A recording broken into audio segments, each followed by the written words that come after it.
Good evening, one and all. Welcome to the Women in Political Leadership series on streaming live from Ghana on the Facebook pages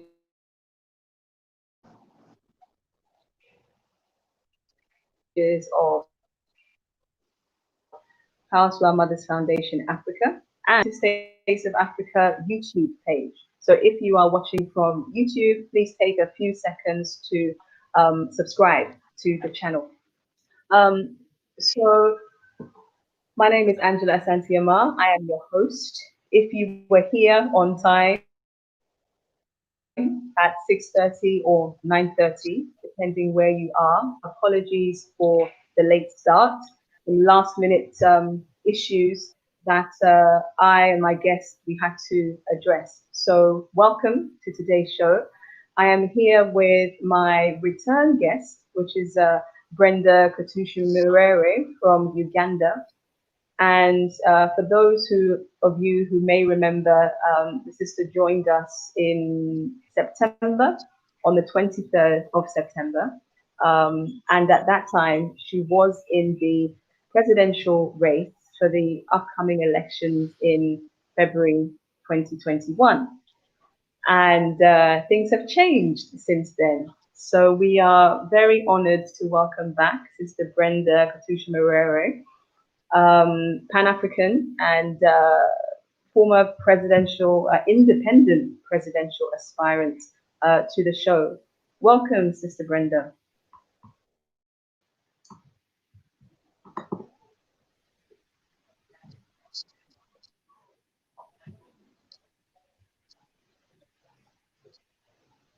Us tonight. I send greetings of peace and love to all the African people who are on the channel tonight. And I'm to be able to speak to you once again. And yes, President of Uganda, but I dropped out.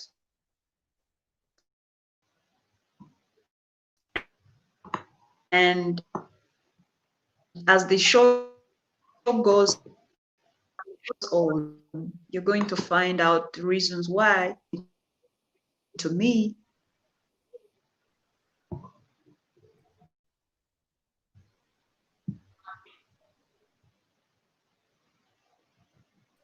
Wonderful, wonderful. So, as Sister Brenda, you've already said, really, we may as well just get to the focus. So you were actively campaigning as an independent presidential aspirant for Uganda for the elections next year, and it must be a few weeks now since you announced your decision to withdraw. So, what was it that motivated you to withdraw from the presidential race?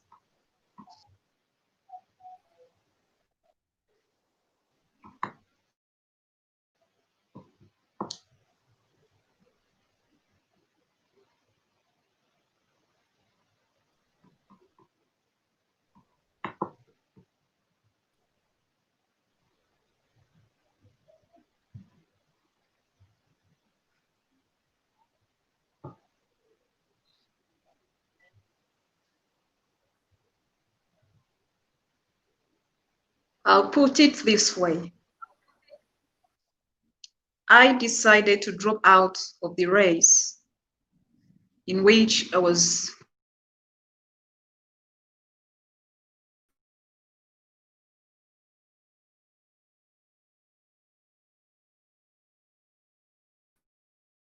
very, very passionate. I found out lied to, and most times our people are given the wrong images of what the reality is, especially for African politics. So while we were doing the activities of collecting signatures from around the country, it was very evident that the opposition is hindered from expressing themselves, from exercising their constitutional rights and from carrying out the activities as the incumbent leaders. So it was very unfair for a people to continue to run in an election where the conditions are made unfavorable for them. The challenges that you find on the way is you are having your people, and in some cases, you pay more money than the incumbent government because they really make conditions so hard for you so that you can be weakened. They weaken you financially, they weaken you mentally, and they could even weaken you physically because they will attack you at any point. So a few days to the nomination, a situation that was so undeserving, that was so harsh, have really gotten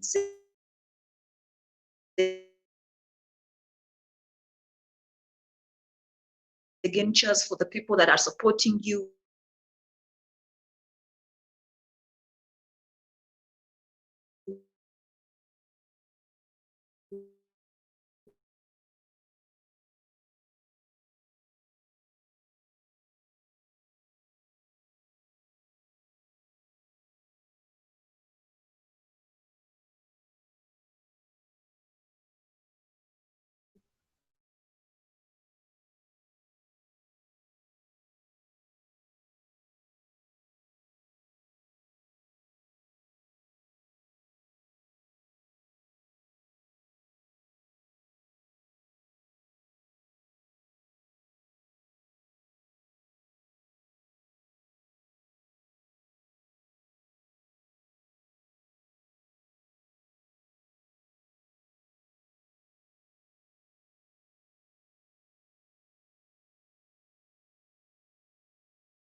Apologies, audience. If you can hear us, we've had rains here in Ghana. I'm not sure if that is what is affecting the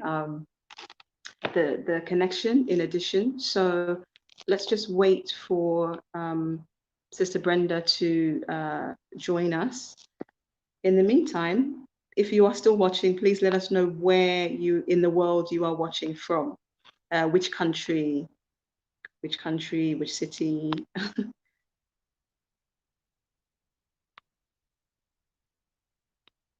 I'm sure Sister Brenda, hopefully she will be back with us shortly, as she was sharing with us the fact that she had previously been in the presidential race in Uganda as an independent presidential aspirant, not campaigning, but of course, for the whole country, but with particular interest and initiatives for the youth and the women. And so I'm hoping that she will rejoin us, because we missed out on her last week as well. In the meantime, if you have any questions, please do drop them in the comments box. Questions for Sister Brenda, questions for me. If this is the first occasion on which you are watching the Women in Political Leadership series, my grave apologies. We are plagued by technical issues today, but we're still here and we still have information to share with you for you to consider, agree with, disagree with, whatever you like. So if you are here for the first time, the purpose of this platform and this Women in Political Leadership series is really to be an open, free-flowing platform to talk about and to talk to women, both in and outside of politics, as to the reasons why there is such a huge underrepresentation of women in the political arena, especially considering that women statistically make up the majority of the population, be it by country, but quite frankly, the world over. So we are the statistical majority of the human population, and yet there are so few of us in politics. We still give props and kudos to Rwanda, who remains the world leader in having over 60% of female representation in their parliament. So we need to consider, you know, what lessons can we learn from their model? Are they easily adaptable to different nations, whether they're on the continent of Africa or outside the continent?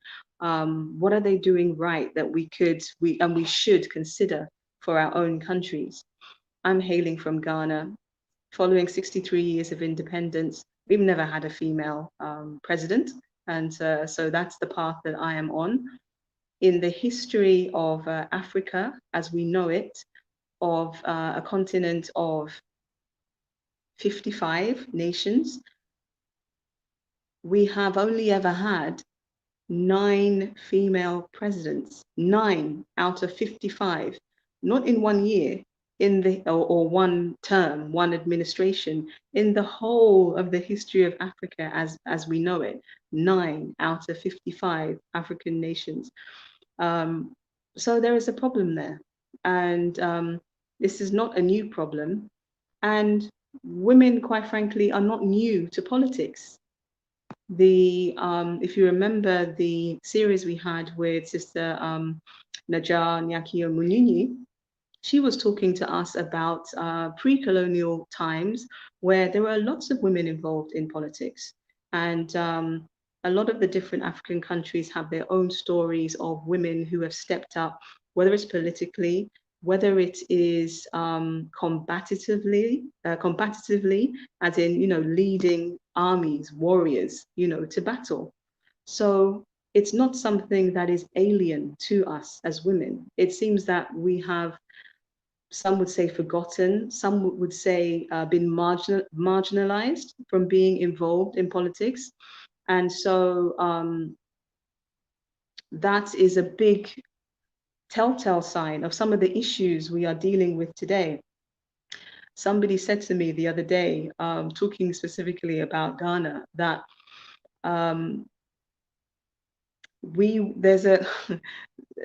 they said to me that basically we're not going to get somebody to really focus on installing more public toilets unless there is a woman in charge, because it's usually and mainly the women who use the toilets, because the men, they can just go and pee anywhere, you know. So simple things like that is what's happening.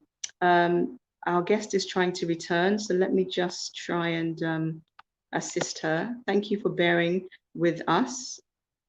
For those of you who are still here, one moment, guests.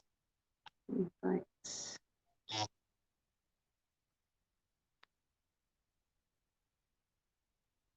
And if there are any women on watching now, please do let me know. Would you think about would you think about getting involved into politics at whatever level? It doesn't have to be.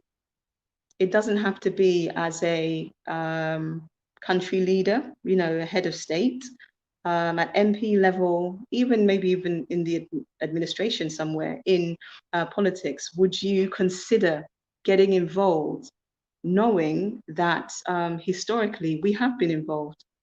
You would have heard on more than one occasion from the guests who join me on this platform that uh, given the role that we play today, women as mothers and as mother figures, so women that don't necessarily have a their own biological children, but they play like a community mother role. They take care of people.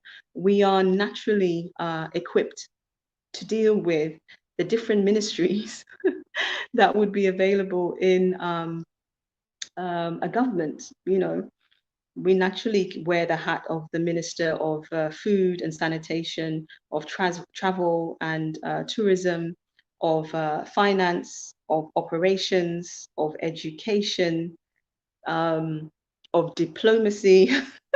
If there is, okay, that's tongue in cheek, but the point being that we, as women, we play a lot of roles. And some would say, oh, why? These roles are only meant for the home. But what is a country? Is our country not a large, if you like, a macrocosm of a large family? What is a country? A country is made up of a collection of families, right? Made up of a collection of families. So that makes us one big family. And in a large family, everybody has different roles to play. There's not one person that does everything. There may be somebody that delegates, absolutely. So our country is a macrocosm of our home. And that's why you would have heard me, maybe, unless you're watching today for the first time. So for those of you watching for the first time, if you've hung around, I will say that to my fellow women, it is time for us to take care of our homes. Sorry, it is time for us to take care of our homeland, our countries, in the same way that we take care of our homes.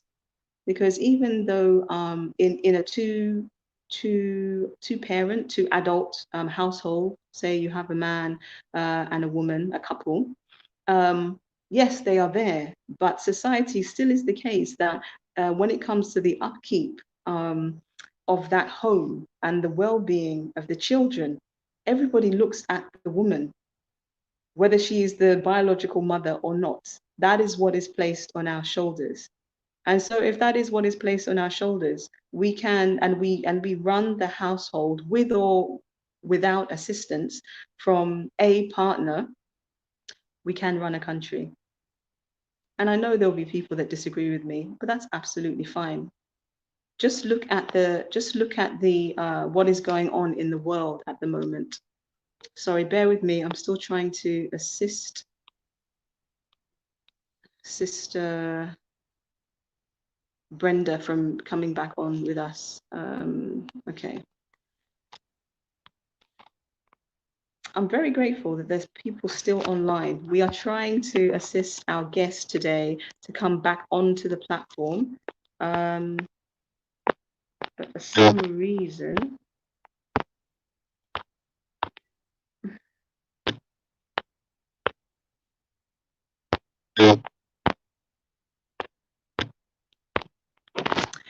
yes, so where I was welcome Kamara, Ibrahim Sori.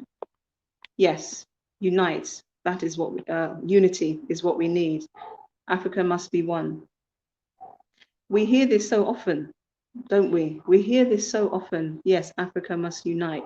And I know a lot of people are disillusioned, disappointed. They think, why are we not farther ahead or further ahead than we are? You can point to a lot of reasons. You can point to a lot of reasons. Me, what I will tell you is that we talk about Africa as Mama Africa, Mother Africa, the motherland. Okay. Now, how can we expect our original mother, the motherland, Mama Africa, how can we expect that whole continent, massive continent that can feed the world X number of times over, how can we expect her to thrive when her human representation, the mothers and mother figures, the women, are far from thriving? Yes, some of us are educated professionals, you may say elite, corporate, but the majority are in poverty across Africa. Okay, bear with me. Let me welcome back Sister Brenda. Sister Brenda, thank you for your patience. Hey. Can you hear me? Yes, please, I can hear you. Can you hear me? Loudly and clearly. Apologies again for the disruption. I think the audience, I've said enough today. They are really here today to hear you. So I want to allow you to continue where you were from. You were telling us about why it is that you pulled out of the presidential race. So if maybe you could recap, just so, you know, maybe people that have rejoined recently, they get an understanding. And then if I can ask you to kind of also touch on, what does that mean? You know, you were in, now you're out. So what does that mean, I guess, for you and your career and for your vision for the country? So the platform is yours, my sister. Thank you so much. Yes, I'll go back to tell those people that were not on the show when I lost the connection that I dropped out of the race a few days to the nomination day because of how I was treated, because of the injustices that I saw at the Electoral Commission, because of the unfairness that I witnessed with my two eyes. And I said participating in this kind of situation is like endorsing all the bad things that are going on in this electoral process. So I realized that the people of Africa continuing to participate in environments that don't give us dignity, that don't respect us, that don't allow us to grow and thrive is like supporting these systems that are enslaving us every time. So I decided to drop out even after spending all the money that I was using and from the people that were supporting me. And I thought this was the right decision to do. And as you follow the political situation in Uganda, you will agree with me that it looks like a mirage. And the people that are participating in are only being drained and given a hope that is not there. They're clinging to a hopeless situation. And these things are going on, and the system is thriving. The enslaving system is thriving because the people who are opposing it are gladly participating in this. So what it means to me is that next time I come to contest, and before I contest at any point in the future, I will demand that the electoral processes and policies be revised to suit and to allow every citizen to participate without hindrance, without their voices being stifled, and without all this unfair treatment. So what they were basically doing at the Electoral Commission was let you bring the signatures, and when you reach here, we really make it hard for you because we will tell you some of the signatures cannot be verified because these people are not voters, even when the people are voters, even when the people hold national identification, even when the people can be contacted to confirm if they're citizens or not. So it all looks like a very well-tailored system to frustrate the citizens and the people who are supposed to be exercising their constitutional rights.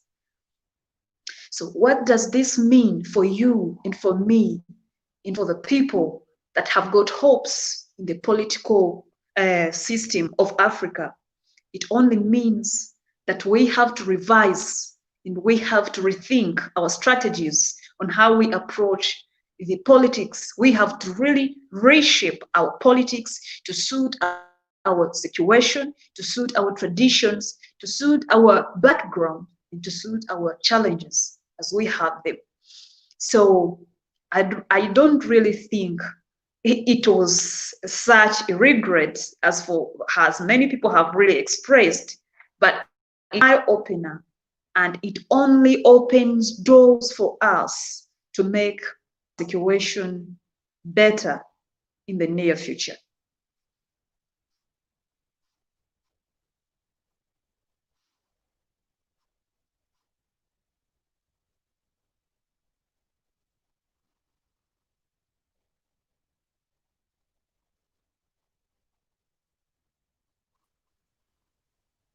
Thank you, Sister Brenda. I think it's very interesting because when I observe, it's very interesting to watch what is going on in the world at the moment. Me, myself, I was on the path to contest in Ghana's elections, presidential elections coming to this December. But myself, due to logistical reasons, I won't be doing that this December. It will be 4 years. You have taken a more direct approach, viewing the system, the reality of the system, excuse me, that is in place, and decided that actually it may have done more harm than good, or had no impact had you continued in the race and to contest in February next year. Another of our fellow sisters who has also been on the platform as well has recently left the political party that she founded in the UK. And I say all that to say that these are very interesting times. And I think what is happening is that people are really seeing the truth, the cold, hard truth of what is going on. And instead of just accepting that, oh, that's the way it is, we will just continue as that is, we are saying, well, no. Or you are saying, no, actually, we're not going to enable this system anymore. We need to find a new way, as you say, a new way to, or to reshape the systems so that they actually deliver to meet the needs of the people. Do you have any comment on that, Sister Brenda? Yes, please. This is what I exactly said before, that whatever is happening in the world is happening because we allowed it to happen. Whatever is going on because we enable it to go on. And whatever we complain about is happening because we participate every time. We allow it to continue happening. So I am saying it is us, the people, to disagree with a system that is only making our lives difficult, that is only stifling our voices, that is only frustrating our efforts. So for the people that really understand what I'm talking about, the problem that is here in my country, Uganda, is not exclusive to Uganda. It is what is happening across Africa. If you see the police on the streets throwing tear gas canisters at the people, if you see the people being shot, if you see the people attacking each other, and if you see all these things repeating,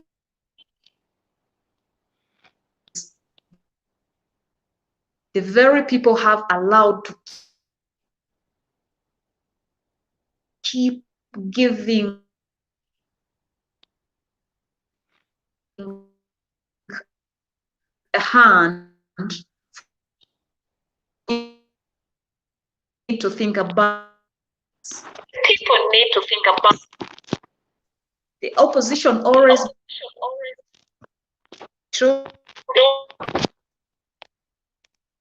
opposition goes on and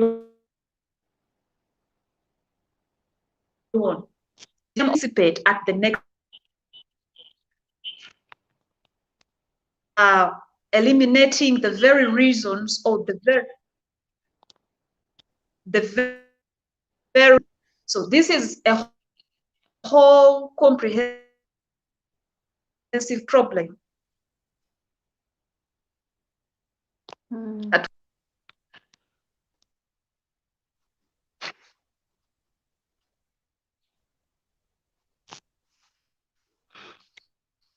Thank you, Sister Brenda. I'm not sure if you had a chance to finish specifically what you were saying, but I would like you to have a look at we have a few comments from our live audience. So if you can look at this one from Piloy Teddy Malima Jr. And let me know if you wish to share any comment about that.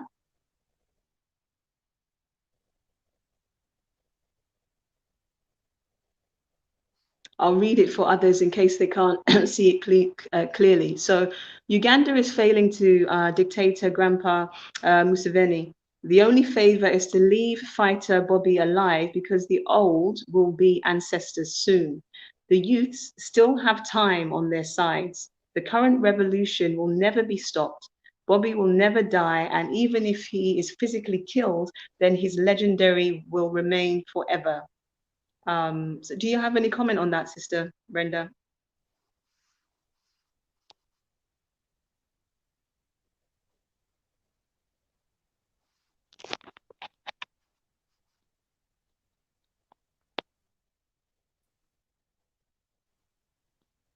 See.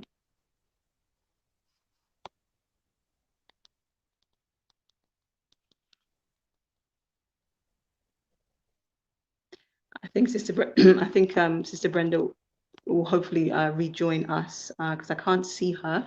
And we had another guest who had said that the borders should be removed. It would be good to have a bit more detail as to what you mean by that. Of course, we have borders. Those borders are not the ones that, let's just say, they're not the ones that were in place before colonial times, and they came to divide up the continent as they saw fit, to benefit how they saw fit. So we are still living with these artificial borders, and some of us have clung to them so fiercely. So I do understand when you say to remove the borders, especially as we're talking about the fact that we are Africa, we are one, a very diverse race of people, but one all the same. Sister Brenda, I don't know if you had a chance to read the comment that I put up before. You were disconnected, and I was just asking whether you had any comments on that.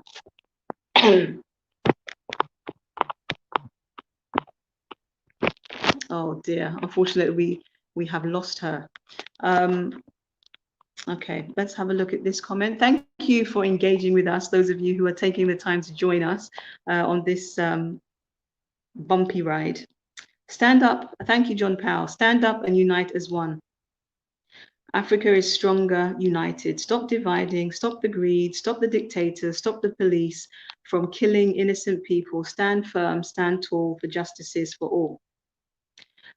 Absolutely. I agree with all those things. And I don't think there's any one of those things that anyone would disagree with. The issue we're having is, how do we do that? Because somebody will say, okay, well, let's focus on this area first. Someone will say, no, let's focus somewhere else first. And before you have it, we are divided about how we unite. That has been happening for so long, for so long. And as I was saying, how can the motherland thrive? I was saying before, how can the motherland thrive if the physical mothers, the women on the land, are really struggling? As I always say, it's not a competition. This competition, this so-called competition between men and women, is not our competition. That's not our battle. It's not our original way. Our original way was, we have our men, or a man who has his role. He carries out that role. We, the women, appreciate that role. A woman has her role. She carries out that role. The men appreciate that role. Our men were not violent towards our women. This was a behavior that was learned from the colonizers. Don't believe me, go and research yourself, as most learned people will say. Yeah, don't believe me, I'm learning myself too. But all this increase of domestic abuse and other abuses, and yes, men, I know that you too are abused by some of our women who have forgotten who they are. I absolutely know that that does happen. And this is why the world is in such a crazy place, because how can you have the people who are responsible, with or without assistance, for carrying life into this world, and they are sleeping in the streets, they are increasingly being abused physically on a number of levels. Those who tuned in on Tuesday at 1 p.m. GMT, you would have seen a show here that I hosted with a panel talking about female genital mutilation and its harmful effects. It appears that we have adopted so many things as if they were our own, when you go back to our true history as the first people on this planet, they were not our original ways of being.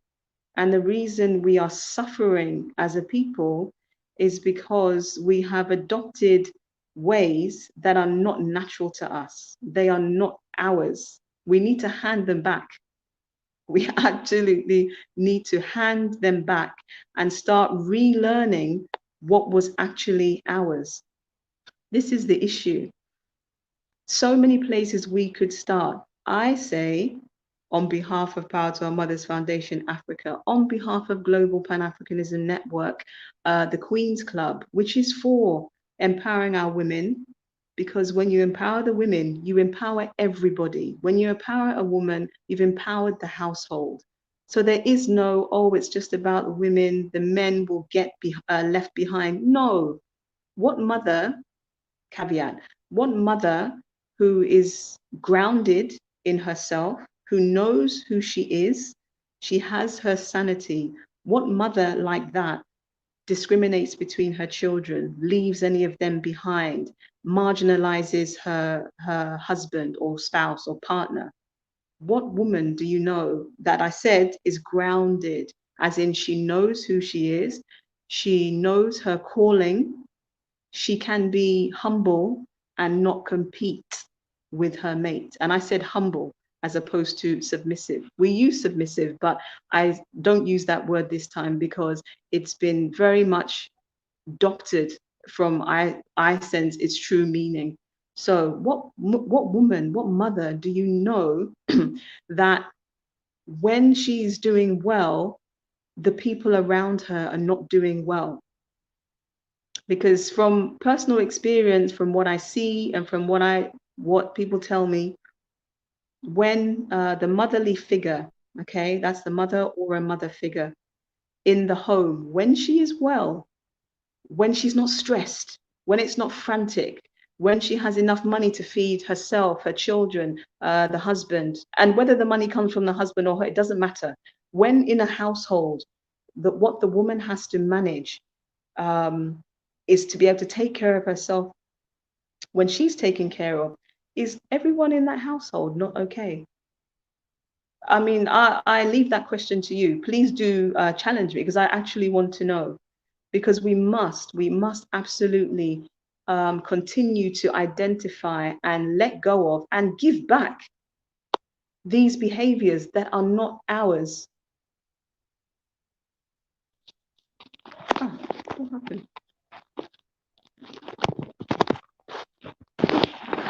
Apologies, not sure what happened there. Our guest is back with us. We're almost there. Thank you, Sister Brenda, for persevering. No, I know it's not. We will try another route next time. I think the audience has heard plenty from me today. It's just I really wanted you to pick up maybe some of the. Did you see the comment that I had highlighted about Uganda is failing to the dictator Grandpa Museveni? Did you see that one, or should I call it up again? Yes, I saw it. I saw it. Did you have any comment about that or anything you wanted to add? Or there's one important issue that I must raise and let the people know. Please go ahead. The people of Africa are sold out to the lies of the media. It's actually what the media sells to the people that makes sense to them, because they have been trained not to think. They have been trained to follow the bandwagon, and they never ever take time to understand their issues and actually create their own reality. So the comment that came up that I saw, the brother was saying Grandpa Museveni should give way to Bobby Wine. Of course, that's a comment. I don't know where it is coming from. Maybe it's from another country, but that's the lie that's been sold all over the world. It's about Bobby Wine and Museveni. But I would like to tell the people that Uganda cannot be just about the two personalities. Uganda has got to be about the people of Uganda, the land of Uganda, the mineral resources of Uganda, and everything about Uganda's prosperity in the future. If I ask these very people, they are going to admit that it's the BBC, it's CNN, it's Fox News, it's Al Jazeera that sold them the name Bobby Wine. Bobby Wine is a Ugandan who has grown up here, who has faced the challenges we all face, who has been arrested, detained, beaten, just like everyone has. This is what was happening 20 years ago with the main opposition leader, Dr. Chiza Besigye. So after 20 years of tear gassing, arrests, detentions, he gave up. I don't really believe he gave up on Ugandans or the struggle, but he realized that he was fighting inside a ring where he had no place. And this is what is happening with Bobby Wine as well. This is a military government. The democracy lie is just a hoax. So whatever the people or the citizens of Uganda are trying to do, the militarized police and government officials will not allow it to happen. It is that serious. So it is the reason why I'm saying it is time, it is high time Africans wake up to the reality that we need to reshape our approaches to the change that we want. First and foremost, I would like to say the change that we want is not just the change of leaders. We need change from the grassroots upwards. We need the change of mindset. We need to change our approaches. We cannot be the same people who are being killed on the streets year in, year out, and we still go back there. We have got to change our approach. So to the people that are sympathizing with the Ugandans and the people in the struggle and the people who are leading the struggle, you've got to think more of how you can help them, how you can help Bobby Wine, how you can help the other opposition leaders. It is not going to be the people across the world commenting, Mr. Museveni, please leave Bobby Wine, or Mr. Museveni, please leave that office. That is not helping anyone. We have got to take charge of our situation, change the narratives ourselves, and allow the rule of law to work, allow the people to participate in their politics, and stop making gods from among us. Like Africa should be about Africans, Uganda should be about Ugandans, not specific peoples. So wherever you meet a people that is worshiping a personality, even when it's hard for you to see that that's a problem, try to find out why. Why are these people suffering under the worst economic problems, but they are still thinking it is just one person to save them? Why can't it be just the people? A concerted effort of people, educated people, a people that have their history right, a people that are well versed with their background and history and can use those two to shape the future that we want. So that's how I can address, that's how I can address it. Wow, that was powerful. And what I would reiterate and reconfirm from what Sister Brenda just said is that so often we hear a lot, we speak a lot about, oh, our leaders, they're not doing this, they're not doing that, you know, they're not addressing the needs of the people. But we must not forget, unless really we have a people who are living under a dictatorship, those leaders didn't put themselves there. We used our voices, our votes, some of us money, you know, to put them there. And so the change that we need in our respective countries on Africa, in Africa, on the continent, is not just a top-down approach. It has to be pervasive. It has to be from all possible angles that you can think. So yes, top-down, bottom-up, side to side, back to front, inside out, any which way, at every single level. Like nobody is too small, too insignificant to make a difference, because you only have to join your voice with somebody else, or whatever resources, however little, however few, to join that with somebody else. And it's funny how, in one sense, we will be told that if we worship or we really revere a certain personality, individual, if you're looking at it from a religious perspective, one might say that that is idolatry, but we do it all the time as a people. There's nothing wrong with praising the achievements of someone, but when that one individual becomes more important than the good, the interest, the collective interest of a whole people, we have a problem. We have a serious problem. And so, to recap, what Sister Brenda said is that we don't just focus on the leaders. We need to start from the grassroots. It's very simple. There are more of us on the ground, if you like, than there are leaders. And what do they say? Safety in numbers, you know, united we stand, divided that we have all the sayings, but how do we actually manifest that, show that, demonstrate that physically?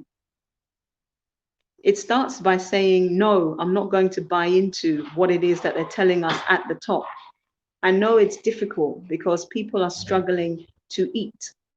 And so if somebody, politician, some other figure comes and promises you that, you know, they're going to give you money that's going to maybe feed you and your family for the day, 2 days, a week, in return for a vote, I can understand why somebody who is responsible for their family would seriously consider, actually would not even hesitate to do that, because they're thinking about how to support, feed, you know, sustain their family.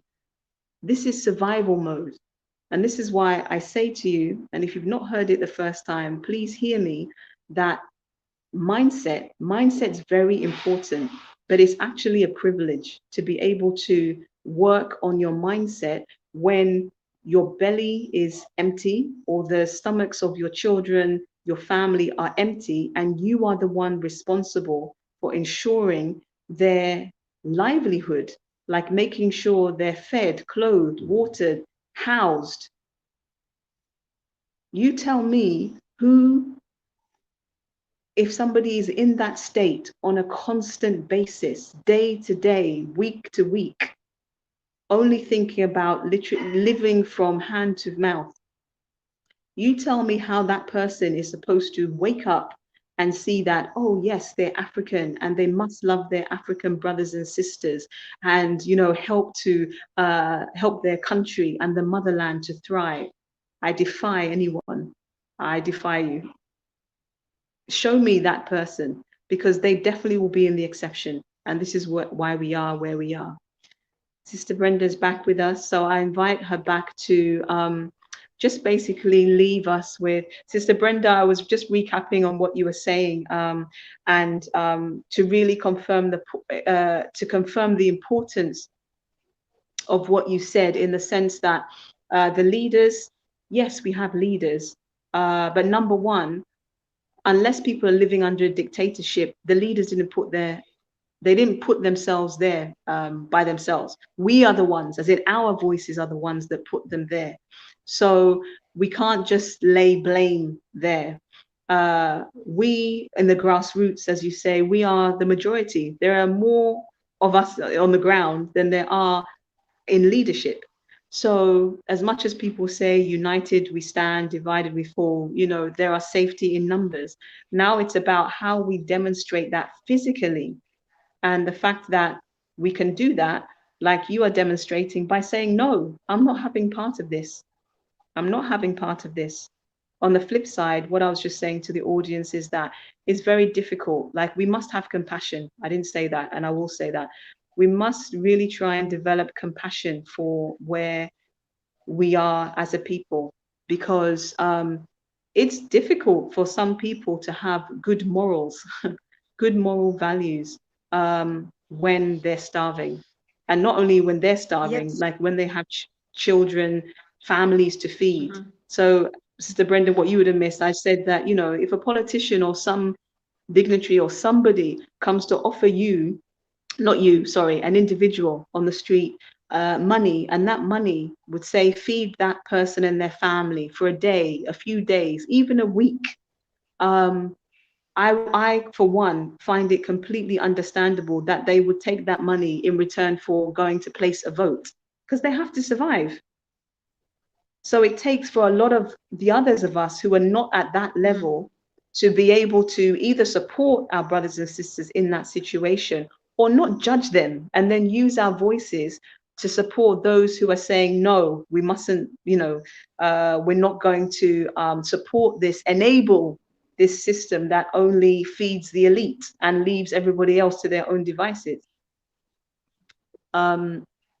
So now I invite you, Sister Brenda, to just make any closing remarks or a final message that you'd like to leave with our audience today, that they're still here with us. So thank you, viewers who are still watching. Over to you, Sister Brenda. Yes. Thank you so much. You mentioned very important points about what is expected of the people that are starving, or the people that are economically really beaten. This is why I spoke about having alternative approaches for if we really want to change leadership, if we really want to do away with dictatorships in Africa, if we really need real change, we have got to revise our approaches. And one of the fundamental factors is the economic situation of our people. I did mention very many times that a people that are starved, a people that are weakened financially, a people that have no way out to even feed their families, cannot make the right judgments. So when you present leaders and you're asking these people to choose the best leader, these people do not know who is a good leader and who is not, because they have been impaired. Their judgment has been impaired. They cannot think through things. They cannot make the right decisions, because first and foremost, for anyone to make the right decision, they must be in their right mind. So what's happening with the people of Africa, especially when you talk about corruption, bribery, and voter bribery especially, is people are going to allow to be bribed, people are going to allow to be bought off, people are going to even ask their politicians to pay them for a vote because of their status, because of the economic conditions they are in. So I would like to see a day when the politicians shift their focus from asking people for votes and they start helping to change their mindset. They start helping to approach them in their economic situations by uplifting them, facilitating economic growth. So when you know these people are in a much better condition, you can ask them to make the right decisions, because that it will be easy for them to make decisions that really matter to them. So one more remark I cannot live without voicing it out is the people need to realize that the politics currently in Africa are politics that were imported to the continent. There is a person, there is a body, there is a big nation that crafted this political system and then imported it here. So our politicians have bought into this political system, and every day, every minute, every second, they are trying to push it into our own lives, and the system doesn't really match up to our people, to our background, to our culture, to our challenges, to our traditions. So we are in a state whereby we are doing things we cannot do. We need to shape our own political system. We need to decide our fate. We need to create our own reality. And this is only going to take people that are ready for the price, people that are patient, people that are ready to go back to the drawing board and allow us to grow, allow us to start at that baby stage. Take the right approaches, because even when we are going at a terrific speed, we are very sure that we are going to crash.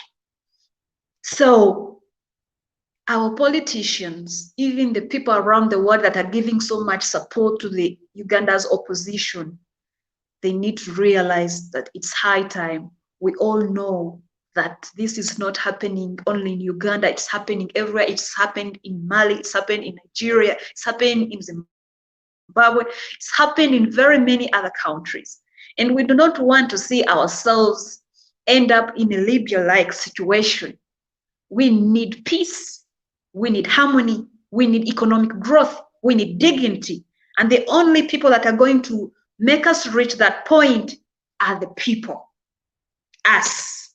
It is not one particular leader, it is the people. So we have to do our best and move into the communities, educate our people on this truth that we are speaking about. In that way, we will be sure that we have a dependable generation, a dependable nation. And that is the only way we shall get the change that we all crave for. I really appreciate so very many people who are sending in their support to us, into the rest of the people in the opposition. But I would also like to tell you that it is not enough.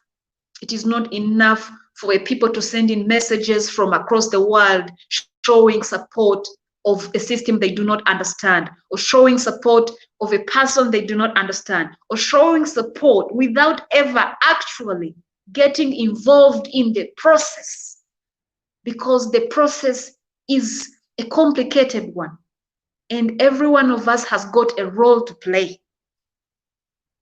So for tonight's show and everyone that's watching, it's time for a paradigm shift.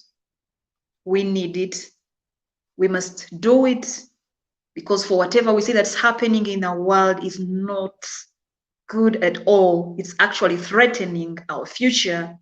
It's threatening the future of our children.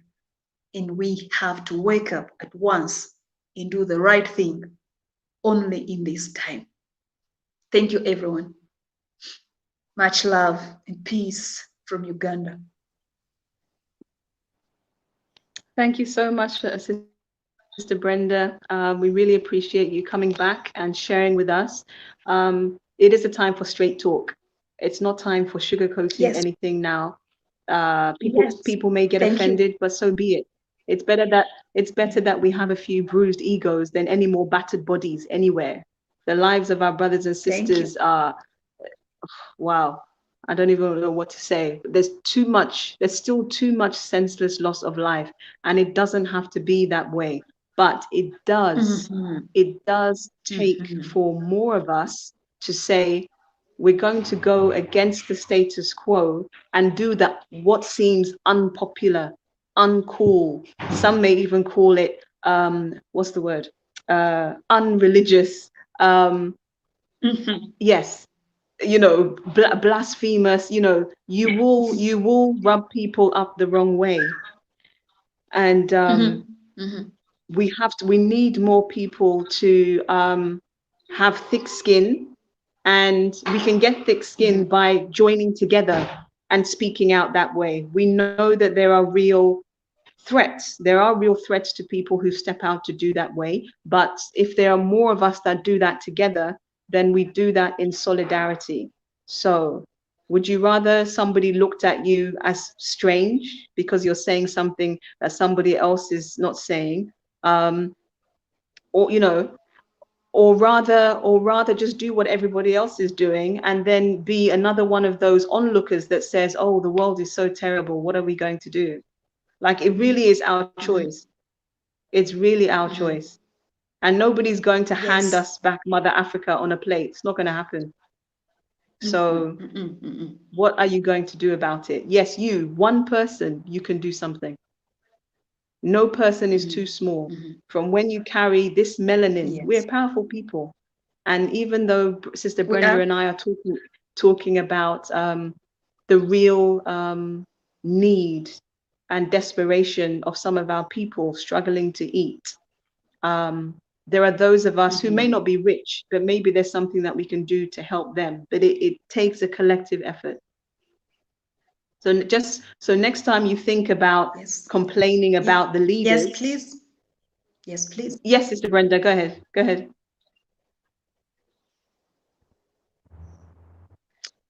You are talking about real points that really matter in this time. How do we expect a population of 46 million people depending on the understanding and wisdom of just one individual? We have to wake up from our sleep and realize we are 46 million people. Every life should be playing a role. So we cannot wake up and say it is that leader that is a problem to us. We put that leader in power. We are helping him to stay in power. Even when we are opposing him, we are playing inside his ring. So we are obeying the rules that he set. This is one reason why I pulled out. I said, these rules I cannot take. I'm not going to obey these rules because they're not fair. So every time we complain about a system that's suppressing us, we forget that we have really supported the system. And this is something we need to do away with. So you also talked about people that's going to be looked at as strange. Right? They are doing things unconventionally. They are doing things in strange ways. It is going to be us to do things in ways that really define us as a people, in ways that are really measuring up to our standards, to our situation, to our background. These are the only approaches that will make a difference in our communities. People also need to realize that for a very long time, the systems that were imported here have failed us. That's why Africa is still talked about as a backward continent, because we have agreed to work under systems that do not belong here. And the systems have proved over time that they don't work here. So this is the time to dismantle these systems. This is the time to do away with them. This is the time to invent our own systems. So the people only need to be ready. They only need to be ready for what's coming. Because whatever you see, the tear gassing, the killing of people, shooting them with bullets, bribing them, everything that you see is going to end. And righteousness is going to live into rule, into change everything. So it doesn't matter. It really doesn't matter what you think. It doesn't matter what the media has sold to you. It doesn't matter what narratives have grown on you. All that you need to know is that we are here we are alive, we know the truth, and we are only going to stand by the truth. And no matter how small the efforts we are making are, we are going to win. This is the promise that I'm giving to the people. Everyone that believes in Africa, everyone that believes in the dignity, in the growth, in the salvation, and in the success and prosperity of the African people, better be ready, because the time has come, and we will not give any excuses. We are winning. Thank you so much. Absolutely. Thank you so much, Sister Brenda, for joining us again. We would love to keep updated with what you are doing, and know how we can support you. So we will do that. Is there any way anyone can support you now? Is there a way that anyone can, if anybody wants to support you, how can they do that? Yes. Yeah, if anyone would like to support me, they can contact me, and of course, let me know how they would like to support, what contribution they would have, what ideas they have, and what suggestions they would have. They would have to contact me through my Facebook page, as the name is written there, Katushemererwe Brenda. Just write to me. Even if we are not friends on Facebook, I'll still see your message. Write to me anytime, any day, and we will talk. Thank you so much, Sister Brenda. Thank you to all our viewers watching live or on replay for hanging out to the end. This discussion needs to continue, but it goes right back to self-responsibility. Yes. We each have something that we can do. So let's get that. Enjoy the rest of your days, evening, wherever you are. Until next time on the Women in Political Leadership series for next week. Take care and goodbye. Thank you so much. Thank you for the work. Thank you for hosting me. Bye-bye. My pleasure. Goodbye.